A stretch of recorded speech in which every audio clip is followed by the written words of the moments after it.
দর্শক আসসালামু আলাইকুম। আপনাদের মাঝে আবারও আসলাম রাজনীতির কিছু বিষয় নিয়ে আলোচনা করার জন্য। আজকে চলুন দেখি খালেদা জিয়ার মৃত্যু নিয়ে বিএনপি কি বলে। বিএনপি খালেদা জিয়ার মৃত্যুকে নিয়ে বলে যে খালেদা জিয়া এখনো জীবিত রয়েছে, কিন্তু তার অবস্থা খুবই ক্রিটিক্যাল, অর্থাৎ লাইফ সাপোর্টে রয়েছেন। আর অন্যদিকে আওয়ামী লীগপন্থী কিছু লোক তারা বলছে খালেদা জিয়া মারা গেছে, কিন্তু সেটা এখনো সবাইকে জানাচ্ছে না। কেন জানাচ্ছে না? সেটা নাকি 16ই ডিসেম্বর মৃত্যু তারিখ ঘোষণা করা হবে। আচ্ছা বলুন তো, 16ই ডিসেম্বর যদি মৃত্যু তারিখ ঘোষণা করা হয়, সেদিন তো আমাদের বিজয় দিবস। তো বিজয় দিবসের দিন যদি মৃত্যু তারিখ ঘোষণা করা হয়, তাহলে প্রতি বছর এই দিনে তো সবাই বিজয় দিবস উদযাপন করব, অর্থাৎ আনন্দের দিন পালন করব। তাহলে সেটা মৃত্যু দিবস কিভাবে হয়? মৃত্যু দিবসে তো মানুষ শোক দিবস পালন করে থাকে, কিন্তু বিজয় দিবসে সেটা ঘোষণা করলে বিজয় দিবস হিসাবে পালন করা হবে। তার মানে কি খালেদা জিয়ার মৃত্যুর দিন সবাই আনন্দ প্রকাশ করবে? এটা শুধুই পাগলের প্রলাপ। আওয়ামী লীগ এখন মনে হয় পাগল হয়ে গেছে, তারা কি বলে না বলে নিজেই জানে না। যেমন একটা ছবি দেখুন, এর নাম হয়েছে কবির চৌধুরী। সারা জীবন ছিল নাস্তিক, এমন আল্লাহর নাম নেয়া মানে মানুষের বাণী শুনায়, সুন্দর সুন্দর বাণী শুনায়, বোঝাতে চাইতেছে উনি সুশীল। আসলে কি সুশীল? ওনার আগের কথা, আগের স্ট্যাটাস আর আগের বক্তব্য মানুষ কি ভুলে গেছে? না, ভুলে যায়নি। আওয়ামী লীগ এখন প্রায় আওয়ামী লীগ এখন দেউলিয়া এবং পাগল হয়ে গেছে। মিথ্যা প্রোপাগান্ডা ছড়ায়, মিথ্যা কথা বলে এবং বিভিন্ন পেজে হুমকি দামকি দিয়ে থাকে।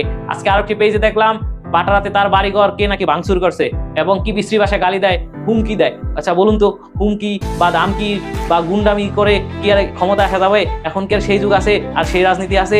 রাজনীতি করতে হলে জনগণের সিম্পেথি নিয়েই রাজনীতি করতে হবে, জনগণের ভালোবাসা নিয়েই রাজনীতি করতে হবে। আপনারা জনগণকে ভালোবাসুন, জনগণের মঙ্গলের জন্য রাজনীতি করুন, নিজের পেট ভরার জন্য রাজনীতি করবেন না। সেই রাজনীতি দিন এখন আর নাই। এবার আসুন আমাদের ভোলার কিছু রাজনীতি নিয়ে কথা বলি, মানে আমাদের আঞ্চলিক অঞ্চলের কিছু রাজনীতি। ভোলাতে কি চলছে? ভোলা 1 আসন, 2 আসন, 3 আসন, 4 আসন।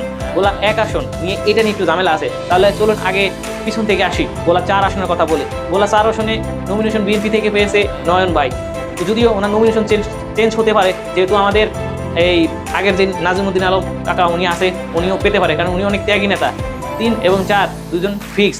1 নম্বর নিয়ে একটু ঝামেলা রয়েছে। এখানে বিএনপি থেকে নমিনেশন পেয়েছে গোলাম নবী আলমগীর কাকা এবং গরুর গাড়ি নিয়ে নির্বাচন করতে যাচ্ছে ব্যারিস্টার আন্দালিব রহমান পার্থ। কেউ কারো থেকে কম যায় না, দুই দলই তুখোর রাজনীতিবিদ। এখন আসেন তাদের অবস্থান আমি একটু ব্যাখ্যা করার চেষ্টা করি। যেমন ধরেন, এই ভোলার রূপকারকে সারা বাংলাদেশে ভোলাকে পরিচিত করাইয়েছে কে? পরিচিত করেছে নাজির রহমান মঞ্জু। এই নাজির রহমান মঞ্জু হচ্ছে ব্যারিস্টার আন্দালিব রহমান পার্থের বাবা।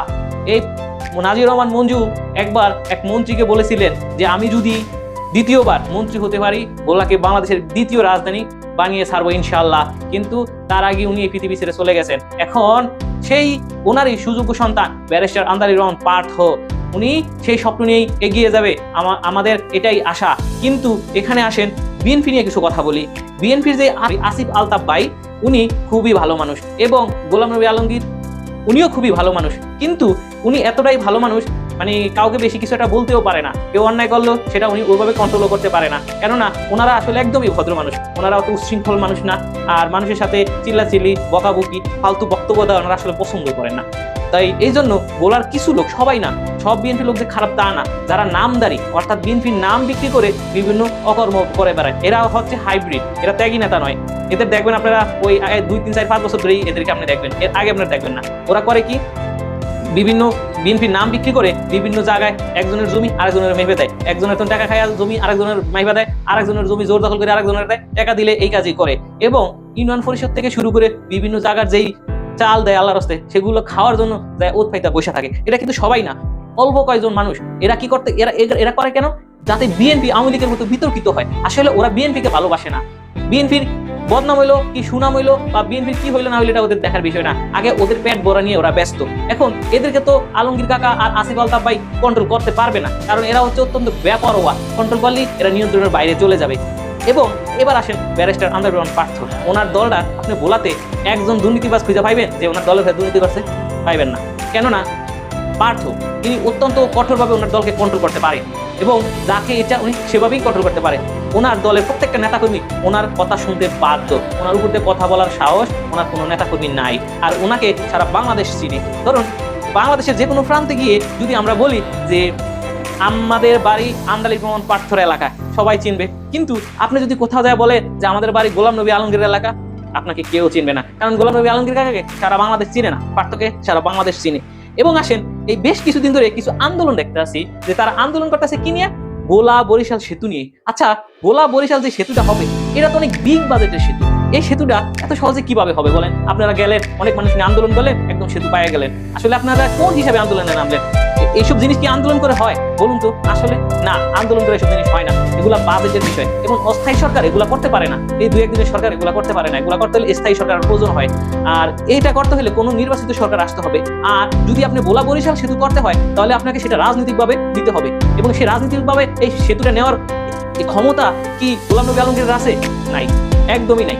কেননা ওনাকে সে পর্যন্ত মানুষ চিনিই না। এত বিগ বাজেটের একটা জিনিস উনি আনতেই পারবে না। এখন আনতে পারবে না বিদায় হাইলাইট হওয়ার জন্য এখন কিছু লোক আন্দোলন নেমে পড়ছে, সেতু চাই সেতু চাই সেতু চাই। কিন্তু কি লাভ হইলো? এত কিছু করে সেতু আপনারা পাইলেন না। আর এই সরকারের আমলে আপনাদের সেতু পাইবেন না, পাওয়ার সম্ভাবনা নাই। এত বড় বাজেটের সেতু আপনাদের কিভাবে দিবে বলেন? এটা একজন স্টেবল সরকারের প্রয়োজন। যখন একজন স্থায়ী সরকার আসবে সে এটা করবে। আর এটা করতে হলে একমাত্র ব্যারিস্টার আন্দালিব রহমান পার্থ ছাড়া মনে হয় না, আমার মনে হয় না যেটা অন্য কেউ আনতে পারবে। এবার আসুন ভোলাতে মেডিকেল কলেজের প্রয়োজন। ভোলা হচ্ছে একটা অনেক বড় একটা দ্বীপ। এখানে চিকিৎসা ব্যবস্থা বেশি ভালো নাই। যেমন হার্টের কোনো সমস্যা হলে, হঠাৎ করে কেউ ব্রেন স্ট্রোক হলে তাকে আইসিইউ দেওয়ার মতো কোনো হসপিটাল ভোলাতে নাই। তাকে কি করতে হয়? স্পিড করে বরিশাল আনতে হয়। বরিশাল আনতে অনেক সময় পথে রুগী মারা যায়। এখন ভোলাতে একটা মেডিকেল কলেজ দরকার। তো আমি এই কথাটা কিছুদিন আগে, 2-3 মাস আগে একটা বক্তব্যে বলেছিলাম বা একটা ভিডিওতে বলেছিলাম যে ভোলাতে একটা মেডিকেল কলেজ দরকার। তো ভোলার কিছু পাতি নেতা, ছোটখাটো নেতা, তারা বলতেছে হ্যাঁ ভোলাতে সেতু আসবে, ভোলাতে মেডিকেল কলেজ আসবে, এটা গোলাম নবী আলমগীর আনবে। আরে ভাই, তুই কি জানোস যে একটা মেডিকেল কলেজ করতে হলে কি কি লাগে, এটা কিভাবে আসে, কোন কোন মন্ত্রণালয়ে ঘুরে এটা আসে এবং কতটা দক্ষ রাজনীতিবিদের প্রয়োজন হয় এবং তার গ্রহণযোগ্যতাটা কত বেশি লাগে? তুই যদি জানতি এই কথাটা বলতি না যে হ্যাঁ নিয়ে আসবে। ভোলাতে আরো অনেক কিছু দরকার। ভোলা একটা ইউনিভার্সিটি দরকার, ইউনিভার্সিটি ভোলাতে নাই। সেটা আনতে হলো ব্যারিস্টার আন্দালিব পার্থকে দরকার, কারণ পার্থ আল্লাহর রহমতে সেই ক্ষমতা আছে। কিন্তু আপনারা বেশ কিছু অল্প কিছু লোক যারা শুধু নিজের পেটটা ভরার জন্য রাজনীতি করেন, তারা আপনারা বিএনপির নাম বেছেন কিন্তু করেন না। কেননা আপনারা যদি দুর্নীতি করেন, বিএনপির বদনাম আপনারা জানেন, আপনারা যদি চালচুরি করেন, বিএনপির বদনাম আপনারা জানেন, তাহলে আপনারা কেন এগুলো করতেছেন? তাহলে আপনারা বিএনপির ভালোবাসলে এগুলো করতেন না? করতেন না। আপনারা আসলে বিএনপিকে ভালোই বাসেন। বিএনপিকে ভালোবাসলে আপনারা এই অপরাধগুলো করতেন না। যেমন ধরেন যারা ভালোবাসে এরা কোনোদিনই ক্রাইমে জড়ায় না। কেননা ক্রাইমে জড়াইলে জানে যে দলের বদনাম হইব। আপনাদের মতো কিছু এই দুর্নীতিবাজের কারণে আওয়ামী লীগ আজকে বিলুপ্তের পথে। এই আওয়ামী লীগের কিছু লোক ছিল, তারা একদম ব্যাপরা গেছে, যেহেতু মঞ্চে কিন্তু খাইছে, যারা মঞ্চে হারে পিড়েছে, যারা মঞ্চে হারে কিলাইছে। এক সময় কি হয়েছে? আওয়ামী লীগের বদনাম একদম সারা বাংলাদেশ ছড়াই গেছে, সারা মানুষ বিরক্ত হয়েছে, সারা বাংলাদেশের মানুষ এক সময় এই বাংলাদেশ হাইরা চলে যেতে হয়েছে। আপনাদেরও বলছি, আপনারাও ভালো হন, শুধরান, না হলে শেখ হাসিনার মতো এই দেশ ছেড়ে আপনাদেরও যেতে হবে। বুঝছেন? এই আপনাদের জন্য বিএনপির বদনাম হবে। বিএনপি এত সোজা দল নয়, আপনাদেরকে ভালোভাবে বলে রাখছি। বিএনপি এত সোজা দল নয়। বিএনপি 2001 সালে আপনাদের মতো দুর্নীতিবাজ যারা বিএনপিতে ছিল এদের উপরে সেনা অভিযান চালাইছে, এরপরে র্যাব নামাইছে আপনাদেরকে দমন করার জন্য। এবং তখন বিএনপির বড় বড় ভালো ভালো দুর্নীতিবাজদেরকে পিটিয়ে জেলে দিয়েছে এই সেনাবাহিনী আর র্যাব। আর আপনারা ভাবছেন দুর্নীতি করে বেঁচে যাবেন? নেভার, এটা কখনোই হবে না। বিএনপি তাদের দলকে কঠোর হস্তে দমন করতে জানে। আপনারা যদি নিজেকে দমন করতে না পারেন এবং নিজের দুর্নীতি বন্ধ না করেন, বিএনপি ক্ষমতা আসার সাথে সাথে সবার আগে এই বিএনপির দুর্নীতিবাজদেরই শাস্তি পেতে হবে, ইনশাআল্লাহ। আপনারা মনে রাখবেন। আর আমরা চাই যে এখন যেহেতু ভোলাতে গরুর গাড়ি নিয়ে ব্যারিস্টার আন্দালিব রহমান পার্থ নির্বাচন করবে আর ধান নিয়ে গোলাম নবী আলমগীর কাকাই নির্বাচন করবে। যাই হোক, আলমগীর কাকার অনেক ভালো লোক, তাদের অনেক সবকিছুতেই অনেক ভালো এবং অত্যন্ত ভদ্র মানুষ। কিন্তু আপনি ব্যারিস্টার আন্দালিব পার্থকে ফেলে দিতে পারবেন না, কারণ তার রাজনৈতিক দক্ষতা এবং তার গ্রহণযোগ্যতা এদেরকে ছাড়িয়েও অনেক অনেক উঁচু লেভেলে। তাই আমরা চাই যে আপনি গোলাম নবী আলমগীর কাকা এবং ব্যারিস্টার আন্দালিব রহমান পার্থ দুইজনই মিলে নির্বাচন করুন এবং আমাদের ভোলাকে উন্নয়ন করুন। এবং আশা করি যোগ্য প্রার্থী এবং যোগ্য নেতাকে আপনারা নির্বাচিত করুন ভোলাবাসী। ধন্যবাদ। আসসালামু আলাইকুম।